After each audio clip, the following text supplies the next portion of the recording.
Hello everyone. Welcome to Vilnius Legal Hackers meetup, which is dedicated today for digital identity. And the topic is, have you ever lost control of your data? So before we start this event, I would like to remind you that this week is very intensive for Vilnius Legal Hackers. And every day we will have at least one event. So on Wednesday, tomorrow, we will have the second episode of Legal Hackers cross-border digital lunch, which will be organized by Stockholm and Copenhagen partners, actually chapters. And I'm very happy that one of the guests will be Anna, which I very well remember from Helsinki. She is like, at that moment, she was like a retired legal tech person, which have sold, she had sold her like legal tech business and was doing just living very well. So very interesting person. So please join it. Then on Thursday we will have two events. So we will actually Rocket will open a cybersecurity hackathon, very interesting hackathon, which will continue till the Sunday, and it's dedicated also to identity. So very close topic. And we, Vilnius Legal Hackers, we have announced a challenge, which is, let's say, focused to the new ways of identification, because we think that PIN code maybe it's not so good at this moment, and we need to move forward. And also we will have very interesting meetup. So Ernesta also is here, but she is organizing with other chapters very interesting meetup about Legal Tech Hub. So quite interesting project which connects like a lot of legal tech projects. So please join for it. And on Friday at 1, you will find very interesting legal tech talks with Paulius Astromskis, Marius Laurinaitis, and me. We will organize those talks for hackathon members and everyone who wants to listen. So you will hear quite interesting insights about hackathon related topics, and also about the new leaked document from European Union about artificial intelligence, like regulation of it. So, and yeah, on Saturday, Sunday, we will, Vilnius Legal Hackers also will help to the hackathon teams. So if you are in the hackathon, you will see us very often. And yeah, you can find all the information about the events in our social networks. So in Facebook, LinkedIn, and also you can find on YouTube. Okay, and now it's time to go to this topic, and I'm very happy to introduce to you Mike Robson from Britain. He is head of quality insurance, and he, for 3 decades, he has experience in software and security assurance. And he started his career in early 80s as electrical engineer, having worked at Qualface as a software developer and software tester in the 90s and 2000s. Mike, for the past 16 years, has helped numerous global European and UK European brands deliver software which are both qualitative and secure. So, and the lecture of Mike will be, have you ever lost your data? So Hello, Mike. Nice to meet you. Hi, Martinus and Esther and everybody at Vilnius Legal Hackers, and thank you for the opportunity to speak and hopefully share some knowledge and maybe gain some knowledge off you guys as well while we ask some questions at the end. So the presentation is on digital identity. Have you ever lost control of your data? Let's just get this to work. There we go. So, as we probably know, digital identity is information on an entity used by a computer system to represent an external agent. The external agent may be a person, maybe an organization, an application, or a device. There is actually an ISO, an international standard out there that defines identity as a set of attributes related to an entity. One of our competitors that is in the UK and around the globe is Experian. They do the same kind of work as TransUnion itself. And they came up with a cost of fraud carried out in the UK directly against individuals is now at 11.9 billion euros per year. Identity fraud being the single largest contributor to that figure at 6.2 billion euros. It is estimated that identity theft may cover 3.25 million individuals, where the rise in cybercrime at digital identity theft is expected to grow. So please bear in mind these figures are on UK only. Yeah, around the rest of the globe, but there's likely to be an increase in the actual numerical values. This is the first thing that I looked at in regards to digital identity. I've anonymized which organization this is. It's a money lending organization, but I've deliberately left the picture of their head of enterprise architecture and IT information security visible, purely from the point of view he's looking rather pleased with himself and he's rather quite happy that he has their system secure. Looking on the right hand side, going into their site and looking at the robots.txt file, I can find out information where they have their admin site, where they have their user registration and their password site. So they haven't split their corporate site from their actual applications that they used in order for people to get information and or secure a loan. So there is a potential for this particular company to expose data when they haven't intentionally wanted to do that, purely by using the robots.txt file. I then proceeded to have a look at some organizations in Lithuania, and I apologize now. While I have been to Lithuania a couple of times and have enjoyed being there and seen a lot of Kaunas, but very little of Vilnius, I looked at some organizations, and I had a look at this particular organization called the European Bank of Reconstruction and Development. They are investing quite heavily within Lithuania, and their site is fairly secure. There are not a lot of things giving away. So our next thing I did was I went and looked for some documentation.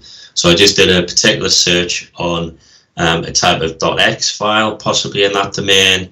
Was there any sort of PDFs? And the one I picked on particularly, which looked pretty innocent, was a procurement actual file.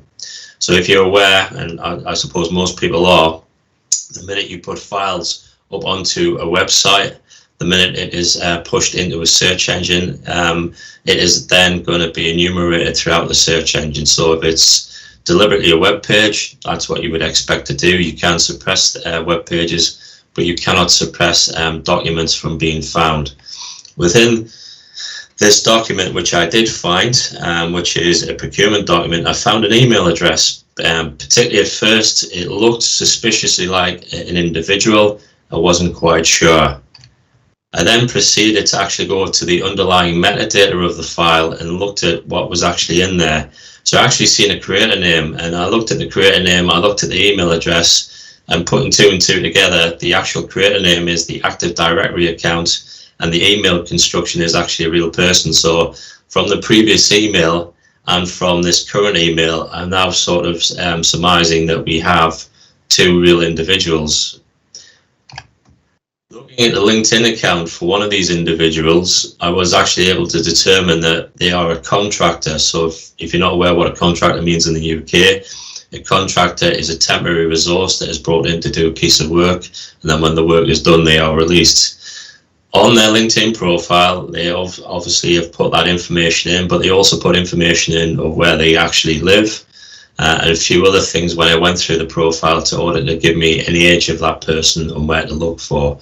So when I did another check through another site, I was able to find their home address and also to find their actual accountant's address as well. So now I've got two pieces of information.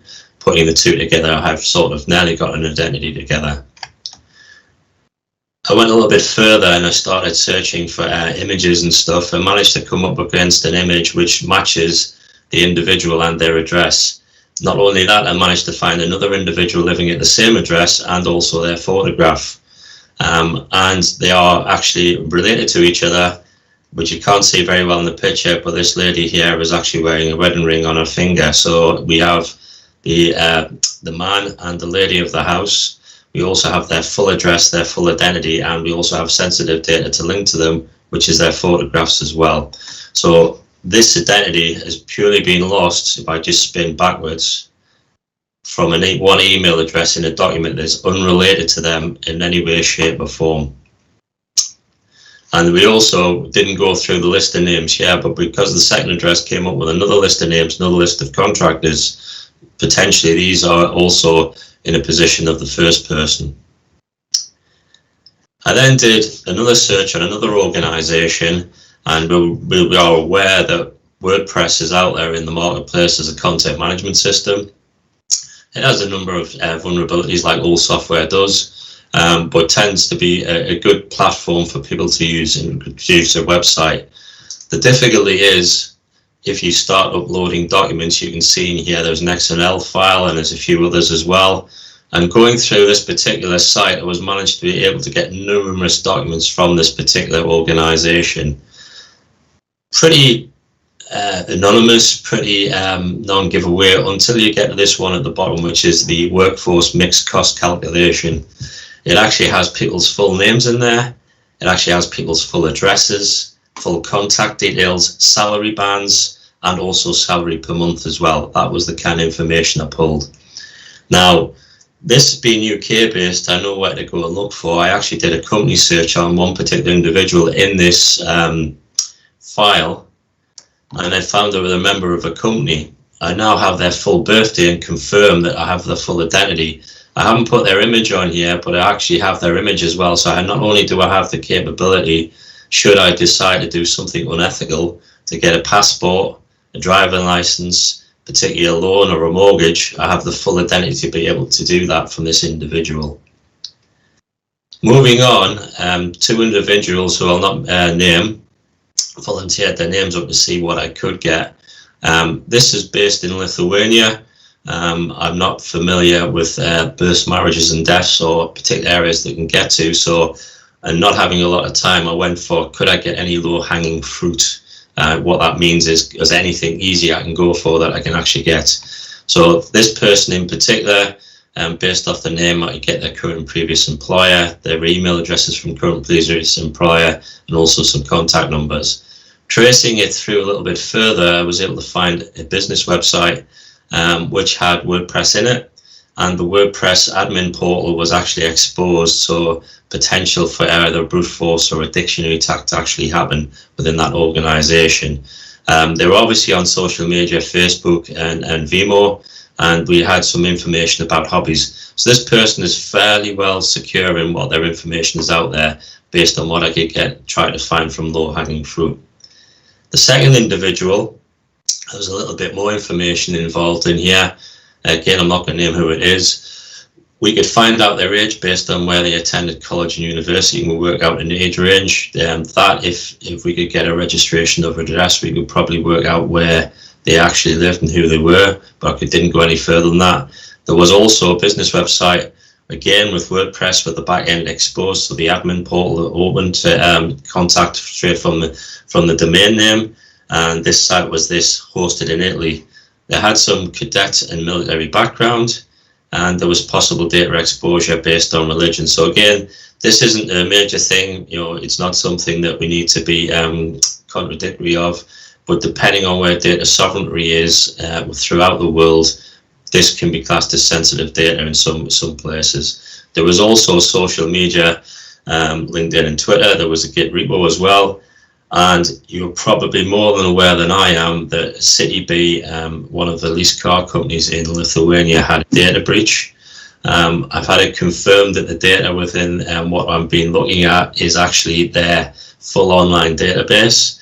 Doing a search through there, I was able to find 5 exact names with different email addresses that came up with 2 plain text passwords based on the hash value within that database. The hashing is probably as well being documented is actually using SHA-1. SHA-1, if you're doing a rainbow table comparison, takes around about 3 to 5 seconds to find a plain text password, so it's making it fairly insecure.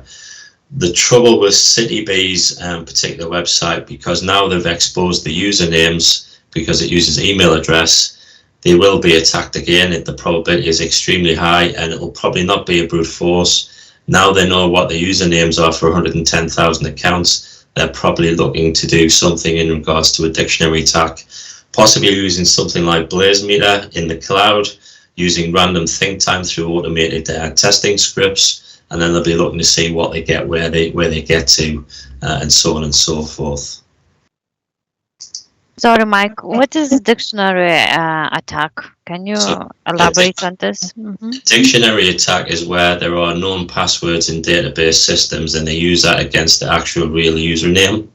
So for argument's sake, say this was Mike Robson at yahoo.com, they know my username, so they won't bother trying to attack roughly guessing what the user is. The passwords can come from the dark web. There's roughly 10 million passwords on the dark web that are used within standard dictionary attacks. And then what that will be used is you'll be run through an automated script, which will have just basically a loop counter through it, and it'll be looking for a certain attribute on the CityBee website. And when they get into that site itself, that attribute will confirm username and password. Once they've got that, that's when they'll start doing a bit more intelligence gathering and possibly get into the actual site and take the names and addresses and so on and so forth. So it's not a case of CityBee not getting hacked again. It's a case of how quick is CityBee going to be re-hacked again. Does that answer your question, Davia? Yes, I'm just, since the scandal was a few months ago, and you checked that website already today, I guess so, yeah? Their website. This was last night, yeah. I haven't hacked into their website or tried any of these passwords because I haven't had any legal indemnity, but I would sort of confirm this based on what's happened with Experian, what's happened with Equifax. They were hacked not only once but twice. It happens once, they're going to come back again, and they're going to keep coming back because they see the sites as easy, low-hanging fruit, easy pickings, as they would call it. Okay. So what we need to do? We need to delete our accounts from not use them for a while. I'm just about to get onto that in the next couple of slides. Okay. So you've seen how easy it is to capture somebody's digital identity. We're not using anything sophisticated. We're not using a great deal of technical skill in regarding to hacking sites. We're purely using search engines and doing some good intelligence gathering, yeah? If you upload a photograph, your name, or wherever you're educated, it can be used to find you, as we've gone through with the various different things. Having a conversation around your favorite items on social media, or just in a pub or a restaurant, for argument's sake, you give away that your first pet's name happened to be Sam. You've now given one of your security questions away because most of the sites out there use a random set of questions, yeah? And unfortunately, we're all human. Doesn't matter where we come from around the world, we are prone to error, and unfortunately, given the digital age, retracting that error is a very difficult thing to do. So what can we do about it? The first thing to do is look at your local area network, so what you actually have inside your house. One of the things that we can do is we can obfuscate. That means we can make a machine name that doesn't look like something that gives away the operating system or who it is. So for example here being, if we had a Windows PC, Win10 Mike's PC, and I've got the CityBee email address, I would know I'm hacking the right PC, and there's possibly some sensitive data on there. Whereas if I put something like Win12, 5.6, so on and so forth, it may be a Windows PC, but I don't know who the user is, so I don't know if I'm going to the right place or not. Same principle applies when you're on your local area network at your home, as you probably should on your corporate accounts, is obfuscate the username. So again, Don't put something in there that says it's Mike's PC or it's Mike Robson at certain places. Use a letter and a set sequence of numbers, or just purely use numbers or letters, but something that's completely random to anybody else other than yourself. When we're looking at actual full disk encryption, again, I might be talking to the converters here. We have Windows, which is BitLocker. We have Mac, which is File Vault, and if we're using Linux, we have eCrypts. So full disk encryption only works when the PC is switched off. So everything when it's switched off is encrypted. You can't use it. The minute you switch your PC on and you actually put in your username or password for your encryption type, the PC is effectively wide open to anybody hacking. So if we've done the obfuscation from the previous slide, yeah, when we've got this particularly in there, then we've got a mechanism if anybody steals the PC out of our house, not for that data to be taken away from us. A further thing that we use as well, which is stored inside a virtual drive, which looks like a file, is we use security containers. That security container is opened and you put your sensitive data in there and you work on your sensitive data until you don't need it. Once you shut down that virtual drive, it is then encrypted. You can remain on your PC doing whatever you need to do, which gives you another layer of security. VeriCrypt, again, is one of the tools that you could use. It works on Windows, Macs, and Linux, and it gives you that secure file storage that you're looking for. So the dual layer of what you're actually doing.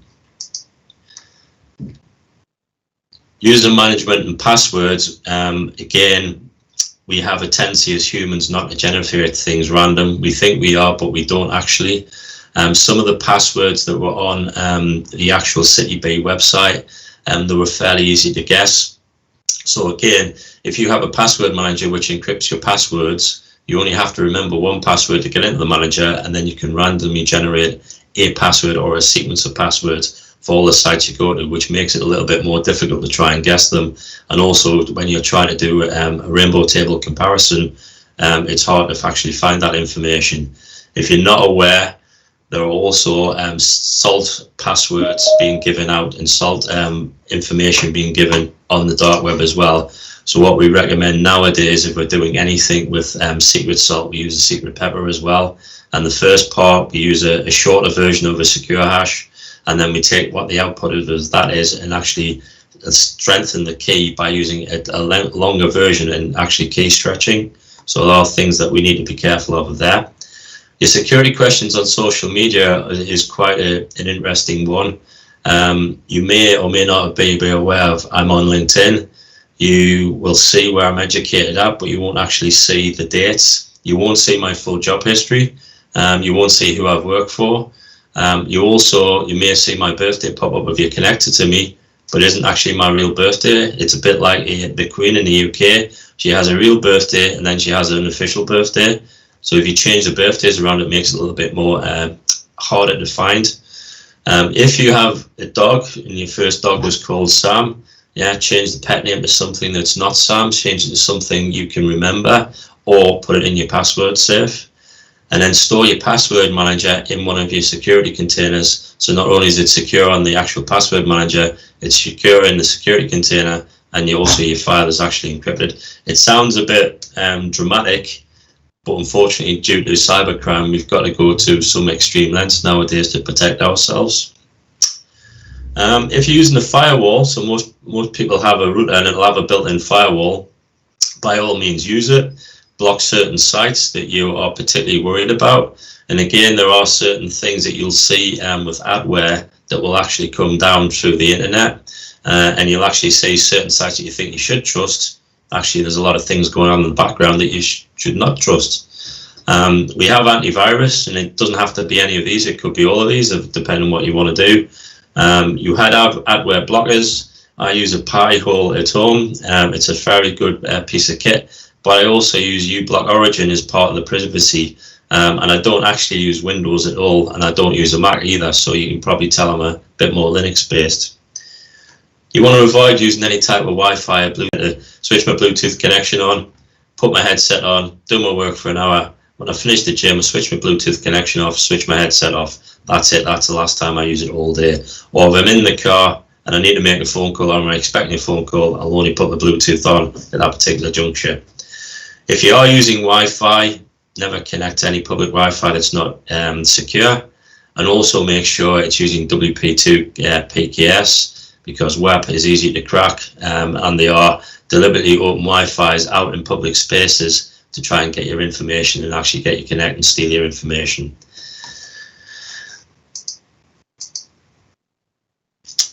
If you're on social media, you want to try and limit your actual footprint or where it's at, because that's the biggest giveaway of what you've got. So what you've probably seen as a theme through here is social media search engines are being used. Nobody's actually been hacked into to try and find that information. The less people know about you or less they see of you, the easier it is to protect your identity. So unfortunately, if you're a public speaker and you're invited to do a public speaking, you're giving some of your identity away, but you can protect yourself in other ways as well. Try and obfuscate your online profile, so don't state the years you attended your education facility or facilities. By all means, show where you went to, if they're good places. Try not to state where or who you work for, just say what you did as a role and give your experience on that.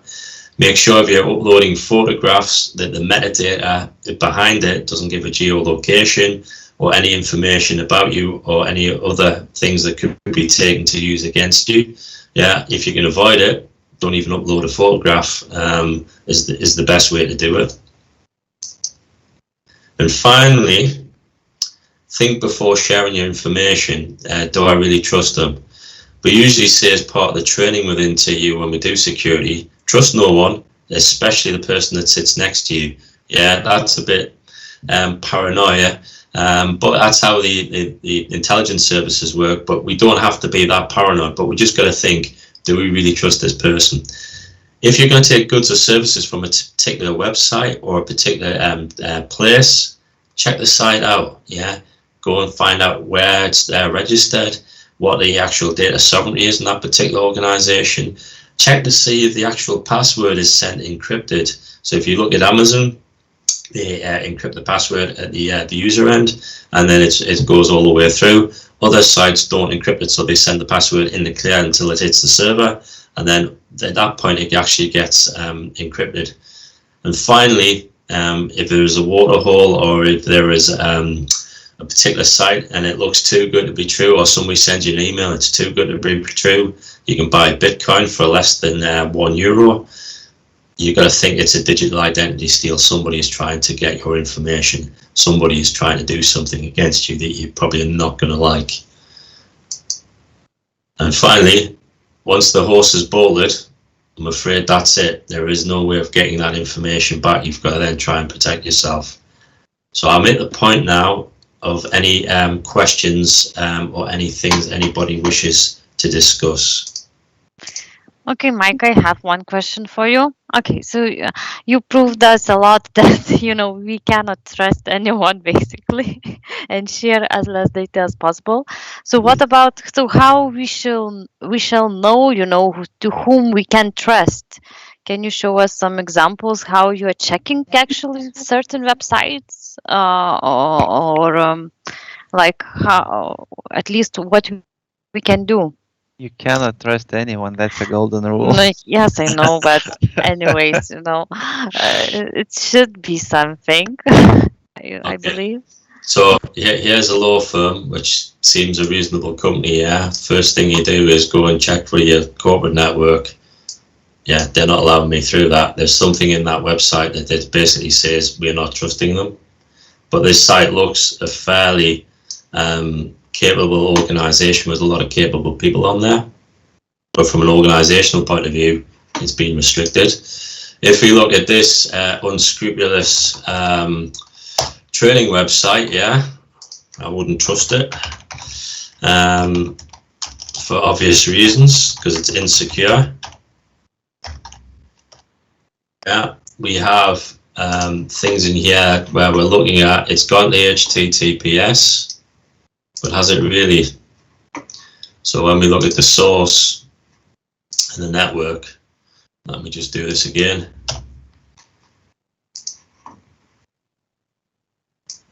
I can see information on here. It's an Apache web server. I can see there's no cross-site scripting protection going on. There's no sniff happening on the actual server itself. If I look at the source is preventing any scanning going on in the actual site. Let me just get back up to here. If I can get this page. Yeah, here we are.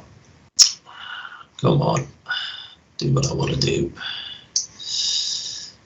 So I don't want to look at jQuery, I want to look at that. So what we've got in here is this is actually stopping things like Oswald's app actually scrolling through the site. Simple thing like that in the actual source itself. It has jQuery in, but again, jQuery is miles out of date. It should be 3.5 or above. It's actually 1.0. It's out of date. Things like that would sort of trigger me off. Other things that would trigger me off is any spelling mistakes in there. Or is there any field validation? So things like when we're doing putting a username in, yeah, does it actually validate? So this is allowing me to do injection of code, things like that, which I can just do as a quick prod. The other one would be also when I get to the actual the login, does that send the password in the clear? Does that stop me after 3 attempts? Yeah, so is it allow me to carry on? Certain things like that. Another one that we sort of look at is this looks like a true site. This looks a bit too good to be true. So here's another one, which I'm going to do. This looks too good to be true. This looks like a real world website. Yeah, and it looks like a short-term loan. I'm going to look at the bottom, because this is UK based, I'm going to look at the Financial Control Authority. If you're not aware who they are a body within the UK that allows you to operate as a financial company. If you don't register with them, you don't operate, full stop. Yeah, they have the autonomy to also close you down as well if you're not doing the right things. This should be a number. This is particularly done because this is acting as a honeypot. If that's not a number, then you go sort of ask the question, should I be going to that site?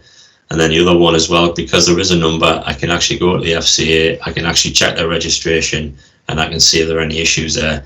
Same with the Data Commissioner's Office, who deal with data breaches within the UK, especially around the Data Protection Act, which incorporates the European General Data Protection Regulation. They have a registration number there as well. And the other one you can do is top 100 breaches. You can search for top 100 data breaches in Europe.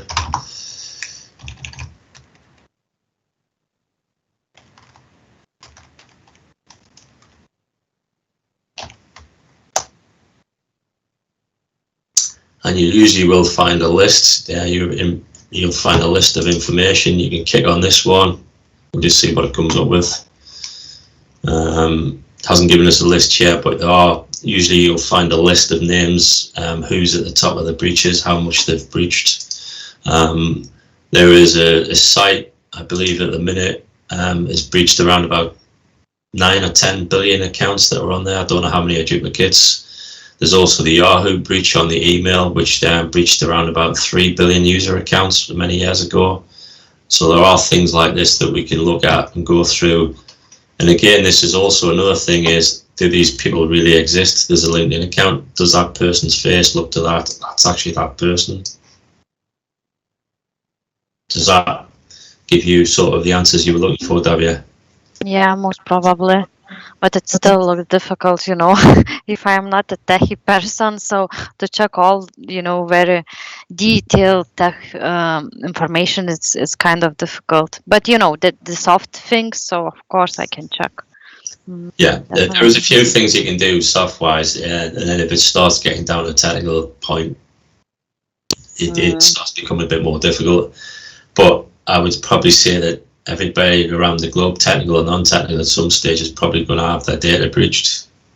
It's not a case of if, it's a case of when.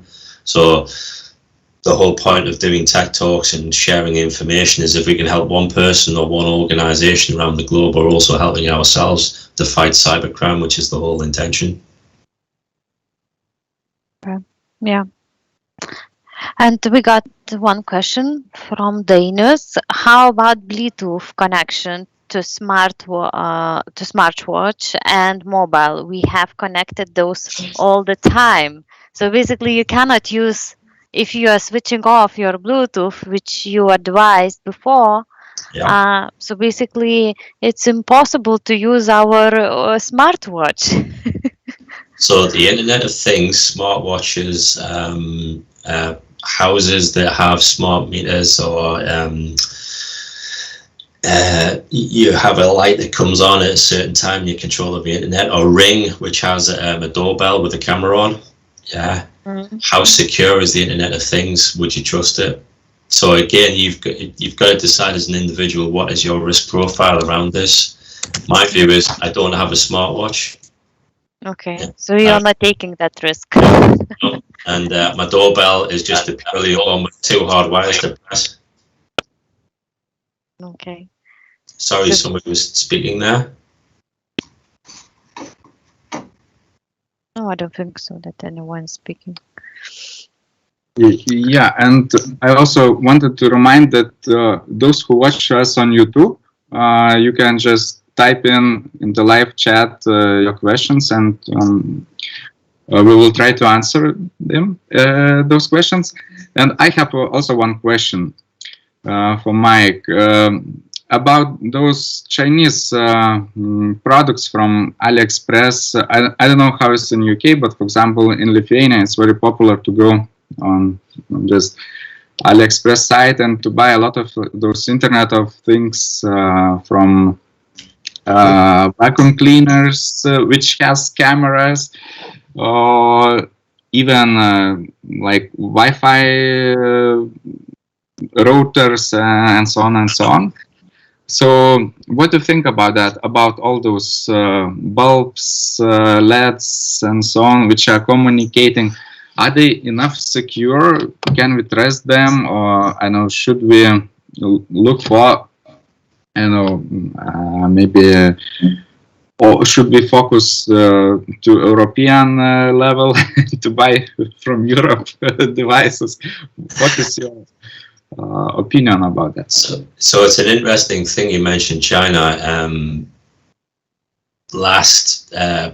Between 2000 2010, for a couple of years, I actually lived in China, and I worked for a fairly global-based investment bank. So I got to see the good and the bad, and I wasn't living in an isolated community. Actually, I was mixed in with the guys as well.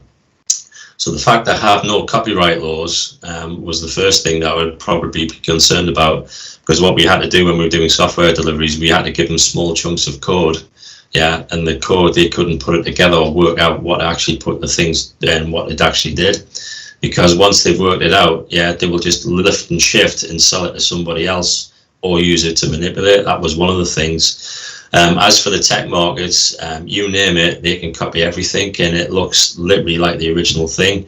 And taking a little bit further, if you remember Lebanon, when they started hitting the market quite largely, I think it would be around about 2012, 2013, 14, somewhere around that period. Their laptops from China were actually malware infested, deliberately so. So one of the things that people were having to do was strip off the operating system and rebuild it with a new operating system. But again, would you trust the actual BIOS? Is there something else that's hidden underneath that you can't see? My personal view, and this is only my personal view, it's a bit like the UK leaving Europe. We probably want to be a little bit more regional agnostic and say we want to buy goods and services from reputable countries. So for argument's sake, Lithuania, UK, Germany, France, etc., because you've got a better chance of those goods and services being something that's reputable, being something that's been tested, being something that's secure. But yeah, you've probably got the same issue with Russia. The site I popped up before this year is my personal website, and it doesn't do anything, yeah, other than it captures who's trying to actually hack into my system. And on a weekly basis, I get somebody from St. Petersburg trying to hack into this. I also get somebody from Kiev in Ukraine. I also get several places in North Korea and also China as well, because this isn't a search engine, but it has no metadata in the background. So if I just do the inspect on here, It has no metadata in here for the search engine, but even though it is in the search engine, so even though that is there, it's enumerated, but there's no content name. So when they see this, they're thinking it's a real website. So in there are hyperlinks, and I'm absolutely positive if I click on one of those hyperlinks, it's going to take me to somewhere that's going to try and download some malware that's going to be used against me on my systems. So in answer to the question, my personal choice is I don't trust anything that's come from a state that's deliberately trying to hack me.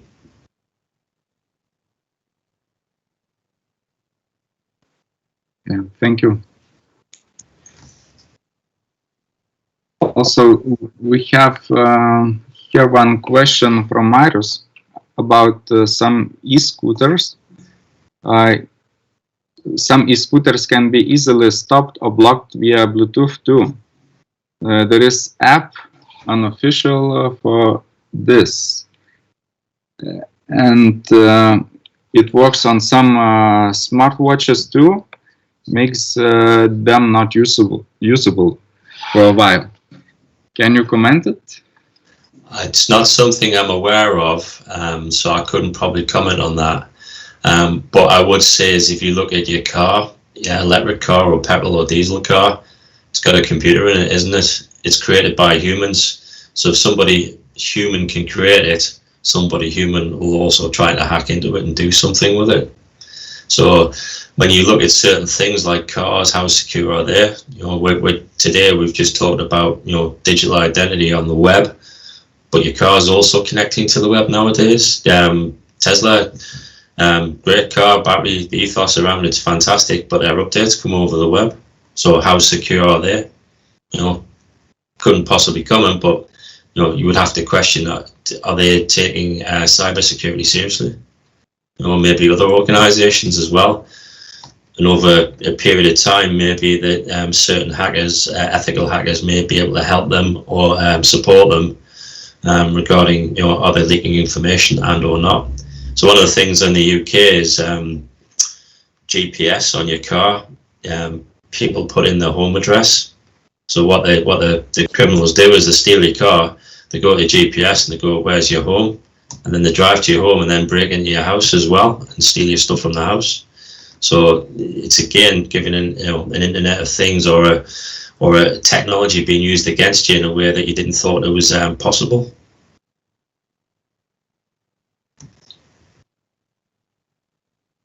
It looks like that we are living in the scary world a bit. There is the argument for going back to paper and pen because it was a lot easier to burn it and that was it. It was gone, wasn't it? Exactly.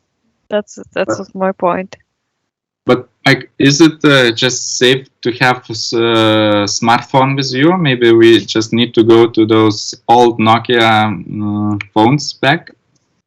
What do you think? I worked in telecoms. Is 95 to around about 2001, 2002. And they said you could never clone a SIM card. So we were using a software program called Dr. Sim and we were cloning SIM cards. We were also cloning EEPROM chips and you could, you know, effectively clone an analog phone. You could effectively clone a GSM phone as well. So they said you could never crack the actual communication channels. Years later, that's been proven wrong. They can actually crack the digital channels and get into the actual phone calls.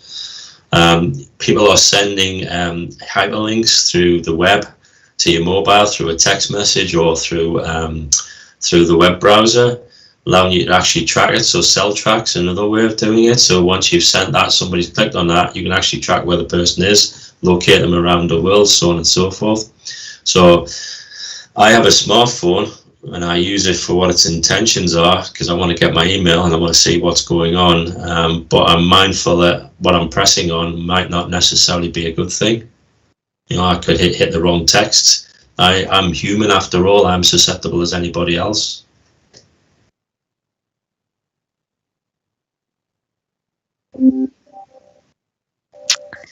Mike, I have a question about LinkedIn. So on your recommendations, you said, it's rather not to put your, years when you finish school or university, cities and companies, So I actually searched for you on LinkedIn and I found it. Yeah. So it looks, you don't have photo. Yeah. But about that, you still can find, a lot of information about yourself. So nowadays, you can simply search people on LinkedIn and you can get very detailed information about their life, and what city they're living, what school they finished and where they're working. So this is very, very easy and good tool for hacking into people's, accounts and using their details. I absolutely agree. LinkedIn is a dangerous tool. I use it for one reason only, and it's for open source intelligence gathering. If you're wondering why I'm looking left at the minute, I'm just about to open up my account just to emphasize the point. So I don't want to show you what my password is so you don't hack my account. Let me just see if I can sign in. Here we go. So that's my LinkedIn account. That's my profile. So if you're wondering what this is, yeah, if you go and Google it, you may know what the Order of the Jedi is. I grew up with it when I was a child. Yeah, so that's something I'm into. My contact details, there's my email address, one of them. It takes you to a website. So again, a good point that Agni's pointing out here. So you're wondering what this website's all about. Well, it's another honeypot. It's literally looking at who's trying to hack, how they're trying to hack, get information gathering. So I've deliberately exposed that email address. Where have I actually worked? Well, you can't really tell. Yeah, you can only see dates. But if you worked out how old I am, yeah, and I'm old, not going to how many grandkids I've got, but that doesn't give away the full thing. The university I went to didn't say which dates I went to. The college I went to doesn't say which dates. And then obviously the rest of it's immaterial, yeah. But yeah, there is information in there that's giving away who I am, what I am a little bit. Very dangerous tool, social media.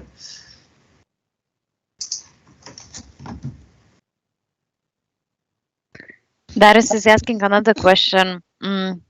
Mr. Robot series, how accurate those are? I'm not sure what it's about, but maybe you know.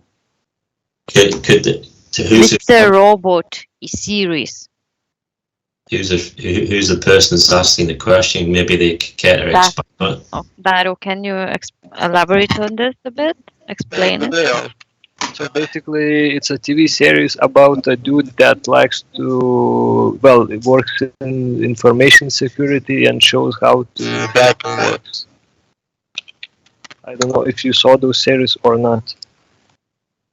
There was a series in the UK. I didn't watch much of it. There was an organisation called NCC who do third-party penetration testing. Well, don't want to interrupt, but I have pasted a link in our chat. Yeah, that's fine. That you can watch them. Well, watch. So you just wanted to find out, is it true or not? Yep. Yeah, that's the question. Well, and how accurate those are. Mm-hmm. Because some say that they are quite accurate, and some say that they are not.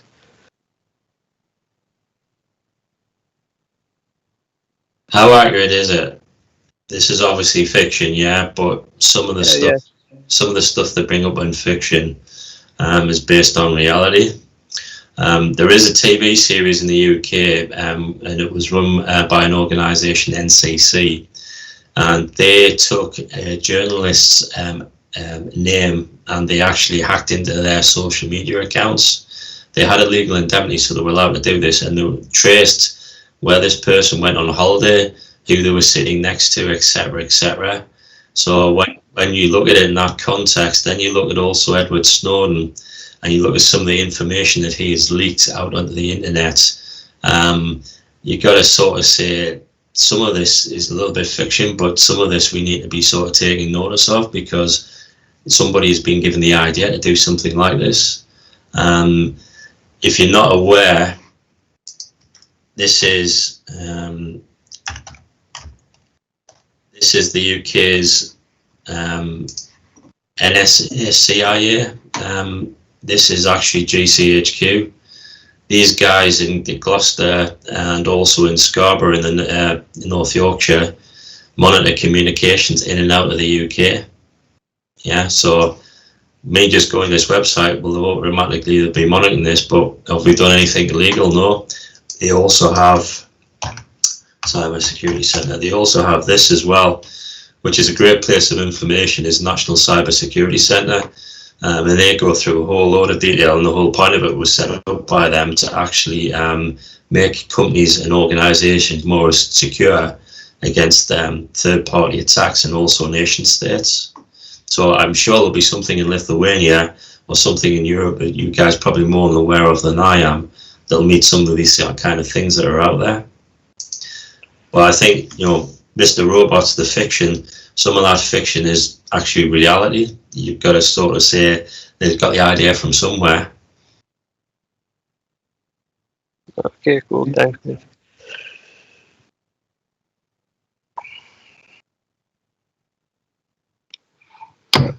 Also, Karolis is commenting that all exploits are real in those TV series. And I also have another question, because, for example, in US, I noticed that on phone, you even can pretend someone if you know some few details, only a person's name, maybe address where he lives, and it's enough. But maybe you can comment how it's in UK. Like if you have the database of like CTB, which was leaked, can you pretend someone?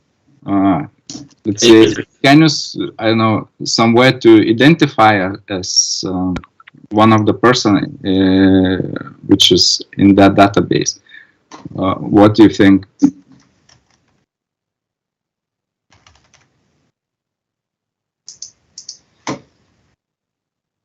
So there you go. Yeah, if you register with these people here, yeah, you sign the money, you can find out where I live. Yeah, as I say, if you want a shot at the title, yeah, you can find out where I live. Yeah, that's fine. Come and knock on the front door. It is easy as that. Yeah, so you can find out who's where and why is what. You can see listed of addresses, and if you know where somebody particularly lives from their LinkedIn account, you know, you're looking at me Leeds. Yeah, so you do Leeds, and then you do just look at the map. If it comes up, it may have stopped. Let's just do Google. We'll just go maps. So if we said, you know, for argument's sake, I lived in LS18. Yeah, there's your Google map. There's your search area. Yeah, and now we've got an address of somebody. So you're going to go to that 192 and reduce it down to, you know, somebody in that particular zone. Yeah, so you can do this in the US. You can do it in certain other countries in Europe. It's really easy to find somebody. You're not doing anything illegal to find that person or trace them. Is anybody on Ancestry? Genealogy site. So if you're on Ancestry, you can use genealogy to pull, right, there's your grandparents, right, who from my grandparents do they relate to, and then so on and so forth to pull it back.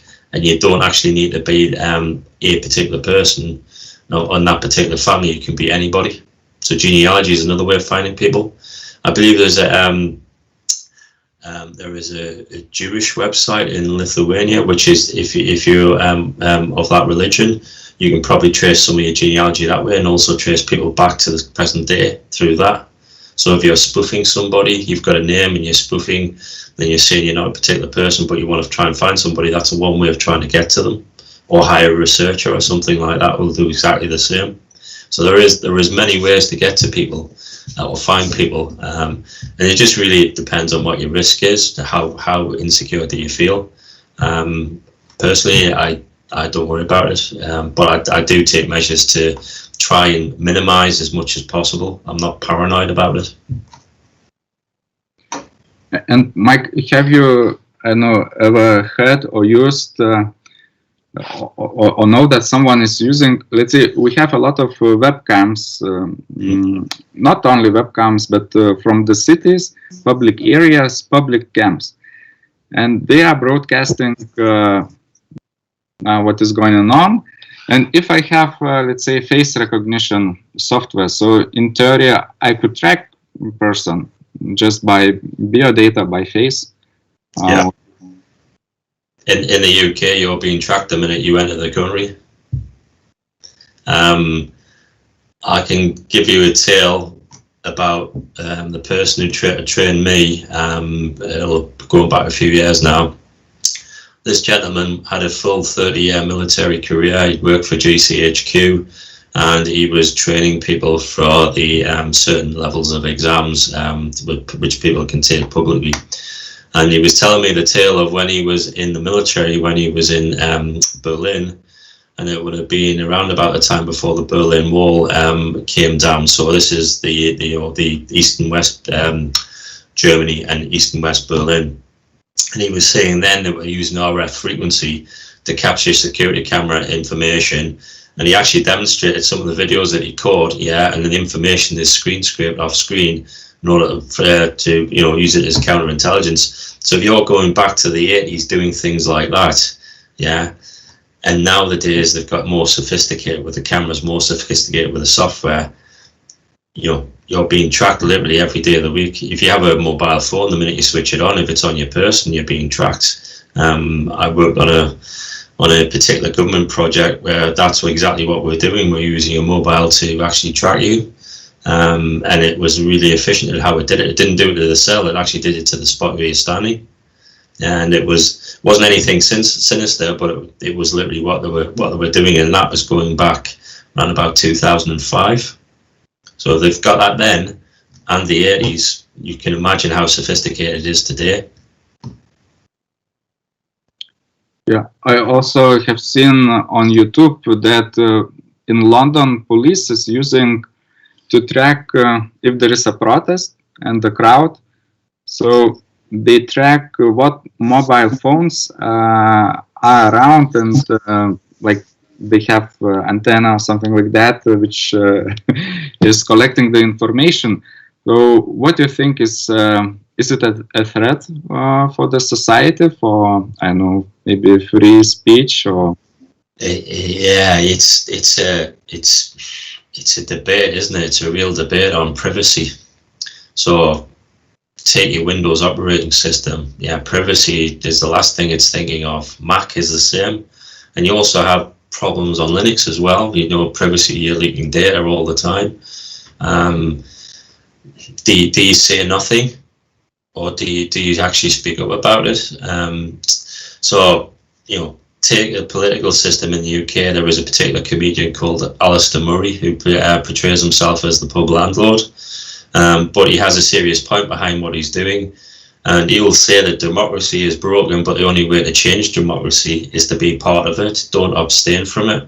So, debate is privacy broken? Probably is. But there's no point in walking away from it. We need to speak up about it.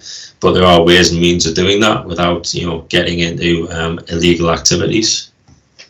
So I think it's from a privacy point of view, we're leaking information every day of the week, whether we intentionally do it or whether people are actually spying on us.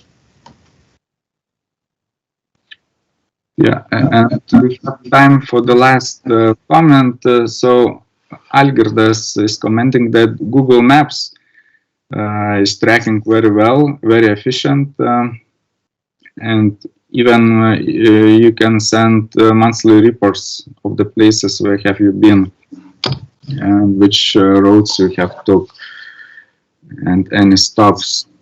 So do you see a problem here, or we just don't know how to control how we share the data with Google?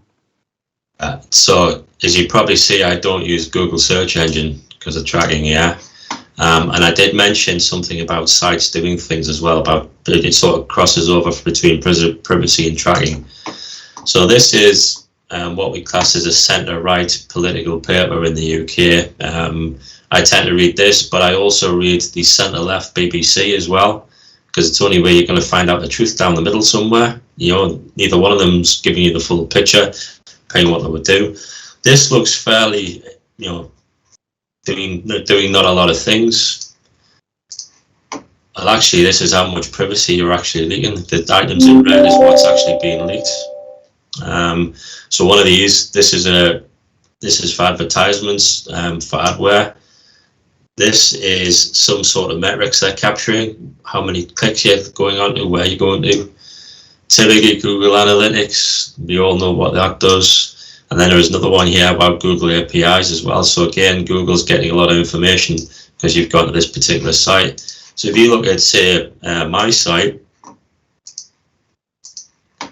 there's no tracking actually going on, yeah, but there actually is, because I've got a server-side script running in the background, taking information at the back.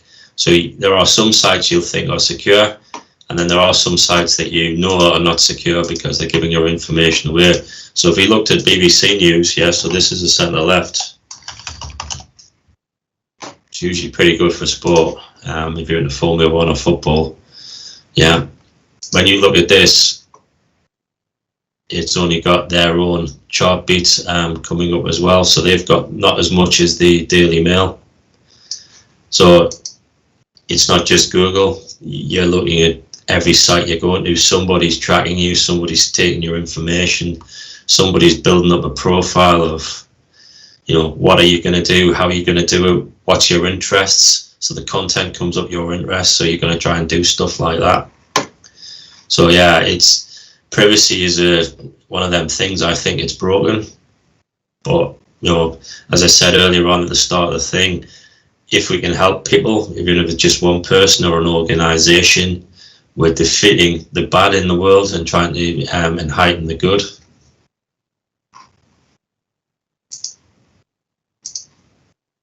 Okay, Mike, so thank you for a very interesting presentation. I hope that everyone teach something from you and will keep a little bit safer or more. Let's say maybe we will start to control more our identity. So thanks a lot for joining. I wish you a great time.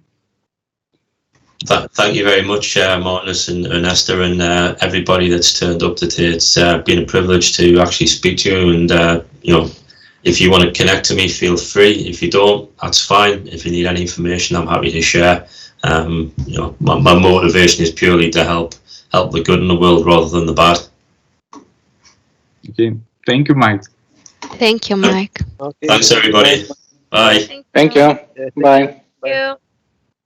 Bye.